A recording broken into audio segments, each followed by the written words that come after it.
চলো দেখে নেওয়া যাক যে কোরেল কিভাবে আমরা করব। এখানে আমার কোরেল অলরেডি ডাউনলোড করা আছে, কোরেল র X7 ওপেন করছি। তোমাদের একটা জিনিস বলে রাখি, কোরেলে তো তোমরা ধরো অনেক কিছু পাবে, নতুন নতুন অনেক কিছুই পাবে। তো এখানে দেখো তোমরা দেখতে পাচ্ছ নিউ ডকুমেন্ট করে আমাদের এখানে একটা পেজ আসছে।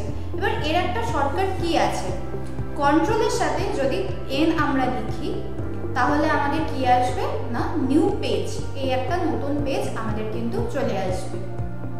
আচ্ছা, তো তোমাদের আজকে টুলস সম্পর্কে আমি ধারণা দেবো বলেছি, তো চলো টুলসগুলো দেখে নেওয়া যাক এক এক করে, যে কোনটার কি কাজ এবং কেন আমরা ওটাকে ইউজ করব।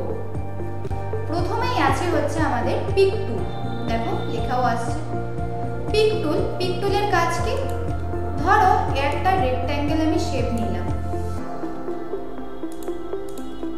এবার এই রেক্ট্যাঙ্গেল শেপটাকে আমি একটুখানি নিচের দিকে নিয়ে আসবো। তো পিক টুল সিলেক্ট করে আমি এই রেক্ট্যাঙ্গেল শেপটাকে নিচের দিকে নামিয়ে নিয়ে আসলাম।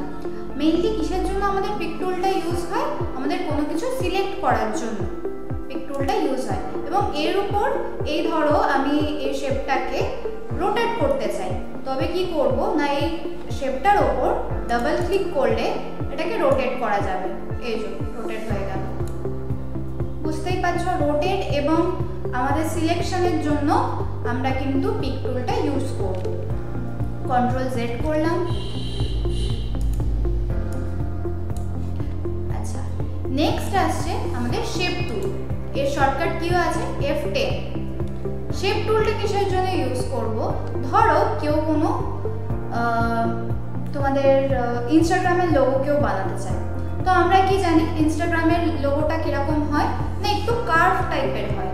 তো সেই কার্ভ কিভাবে করব, এই যে দেখতে পাচ্ছ চারদিকে চারটে আমাদের যে স্কোয়ারের মতন যে বক্স এসছে, এই বক্সগুলোকে সামান্য ভেতরের দিকে টানবো।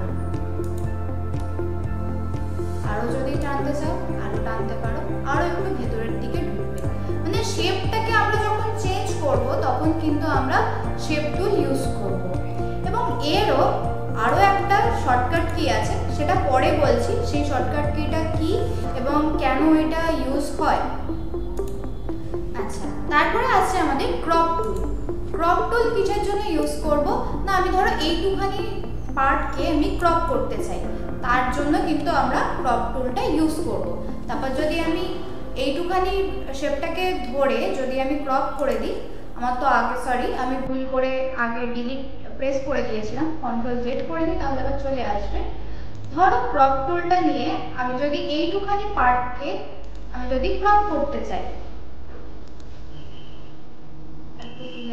এইটুখানি পার্টকে আমি ধরো ক্রপ করব। এখানে তো একটা ব্যাকগ্রাউন্ড তো নেই, ব্যাকগ্রাউন্ড কালার নেই, তাই জন্য হয়তো বোঝা যাচ্ছে না। এইটুখানি পার্ট কিন্তু ক্রপ হয়ে যায়। ক্রপ মানে আমরা কি জানি ছোট করা, তো সেই ছোট বা বড় যদি সাইড থেকে যদি কাটতে চাই তাহলে কিন্তু আমরা ওগুলো করতে পারি ক্রপ টুল দিয়ে। এটা কি জুম টুল, যার শর্টকাট কি আছে না জেড। জুম টুল সিলেক্ট করে যদি আমরা একবার যদি ক্লিক করি তাহলে একটু জুম হবে, তারপরে আরো একটু জুম হবে। এবার আরো একটা জিনিস, তোমরা জুম না করেও মানে জুম টুল তোমরা সিলেক্ট না করেও জুম করতে পারবে। কিভাবে করতে পারবে না, আমাদের যে স্ক্রল বাটনটা আছে আমাদের মাউসের সাথে, সেই স্ক্রল বাটনটা যদি সামনের দিকে নিয়ে যাও তাহলে তোমাদের জুম হবে, এবং যদি পিছনের দিকে নিয়ে আসো তাহলে কিন্তু তোমাদের জুম আউট হয়ে যাবে। ওটা জুম ইন আর এটা জুম আউট। বোঝা গেল নিশ্চয়ই? আচ্ছা, পরের টুলটা কি, পরের টুলটা হচ্ছে ফ্রি হ্যান্ড টুল, এবং এর মধ্যেও আরো কিছু টুল আছে।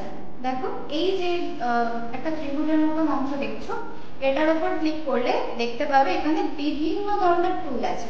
আমি আসবো সে সমস্ত জিনিসে, কিন্তু আগে এই টুলগুলো বলে দিই। ফ্রি হ্যান্ড টুলের কি কাজ, ফ্রি হ্যান্ড টুলের কাজ হচ্ছে আমরা নিজেদের ইচ্ছা মতো আমরা এখানে আঁকতে পারবো। নিজেদের ইচ্ছা মতন আমরা এখানে আঁকতে পারবো, জাস্ট লাইক আ পেন্সিল। পরেরটা কি, পরেরটা হচ্ছে আর্টিস্টিক টুল। আর্টিস্টিক টুল কি না, তোমরা দেখেছো হয়তো অনেক আমাদের পেইন্টে দেখে থাকবে যে ওখানে কিন্তু তুলির অপশন থাকে, যে ব্রাশ বা তুলির অপশন থাকে। তো এখানেও আমরা যদি একটা তুলি দিয়ে আমরা যখন কোনো রং করি, যে এফেক্টটা আসে সেই এফেক্টটাকে যদি আমরা আনতে চাই তাহলে কিন্তু আমরা এখানে আর্টিস্টিক টুল ইউজ করব। এখানে দেখো কেমন আছে আমাদের, এখানে কিন্তু একটা স্ট্রোক বলেছে, তো সেই স্ট্রোকটা কিন্তু আমরা এখান থেকে ইজিলি পেয়ে যাব। এরকম একটা স্ট্রোক চলে আসবে, দেখতে পাচ্ছ কত সুন্দর, একটা টানেই আমরা এরকম একটা শেপ পেয়ে যাচ্ছি। পরেরটা তো বললাম রেক্ট্যাঙ্গেল টুল, এই যে আমাদের রেক্ট্যাঙ্গেল। এবার এরও একটা জিনিস আছে, সেটা আমি বলে দিচ্ছি। যদি আমরা শিফটের সাথে যদি আমরা রেক্ট্যাঙ্গেল টুল যদি আমরা নিই, তবে কিন্তু সেটা চারদিক থেকে সমান আসবে, পুরো একটা সেম সমান একটা আমাদের রেক্ট্যাঙ্গেল আসবে। এবার মাউসটাকে তুমি যতই মানে সামনের দিকে করো বা পেছনের দিকে করো, এর কিন্তু শেপের হেরফের কিন্তু হবে না, মানে চারদিক থেকেই সেমই আসবে।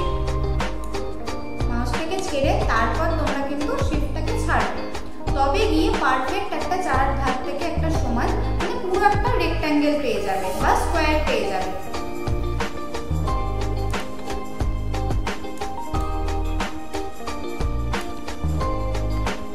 রেক্ট্যাঙ্গেল যখন আমরা ইউজ করব তখন তোমরা শিফট চিপে করবে। এরপরে আসছে ইলিপস টুল, বা এটাকে অনেকে বলে হচ্ছে ওভাল টুল। এই ওভাল টুলটা যদি আমরা কন্ট্রোল প্রেস করে করি, দেখো একটা কিন্তু সমান একটা আমাদের ওভাল ক্রিয়েট হচ্ছে, একটা কিন্তু গোলাকার জিনিস, গোলাকার শেপ কিন্তু আমাদের তৈরি হচ্ছে। কিন্তু আমরা কি দেখলাম যে আমরা যদি রেক্ট্যাঙ্গেলকে যদি শিফট চিপে করি তাহলে ওটা চারদিক থেকে সমান আসছে, কিন্তু এখানে যদি আমরা শিফট চিপে যদি আমরা ওভালটাকে নিই, দেখো এটা একটা অনেক সময় ডিমের মতন হচ্ছে, অনেক সময় ফুটবলের মতন হচ্ছে, লম্বা হচ্ছে, এরকম নানা রকম আসছে। যদি আমি মাউস থেকে সামনের দিকে সাইডে এরকম ভাবে নিয়ে যাই তবে কিন্তু আসছে। তো আমাদের পারফেক্টলি অনেক সময় আসে না, তো পারফেক্ট করতে গেলে ওভালের ক্ষেত্রে পারফেক্ট একদম প্রপার গোল করতে গেলে আমাদের কিন্তু কন্ট্রোলের সাথে আমাদের এই ওভাল টুলটা আমরা ইউজ করব, এবং যখন আমরা রেক্ট্যাঙ্গেল ইউজ করব তখন কিন্তু আমাদের শিফট কিটা আমাদের প্রেস করে তবে কিন্তু আমাদেরকে করতে হবে। তো এই ছিল হচ্ছে আজকে পার্ট 1 এই অবধি, কারণ যদি এর পরেও যদি বলি তাহলে ভিডিওটা অনেক বড় হয়ে যাবে। তো পরের পার্টে দেখাচ্ছি এই যে পলিগন টুল থেকে আমি বলছি। তো এই ছিল হচ্ছে আমাদের আজকে ভিডিওর টপিক। আই হোপ যে তোমাদের অনেকের ভালো লেগেছে, কারণ এটা একটা নতুন টপিক আর অনেক ইন্টারেস্টিং জিনিস। আজকে তো শুধু টুলস সম্পর্কে বললাম, নেক্সট ক্লাসে দেখাবো যে কি করে আমরা লোগো বানাবো। তো টিল দেন টাটা।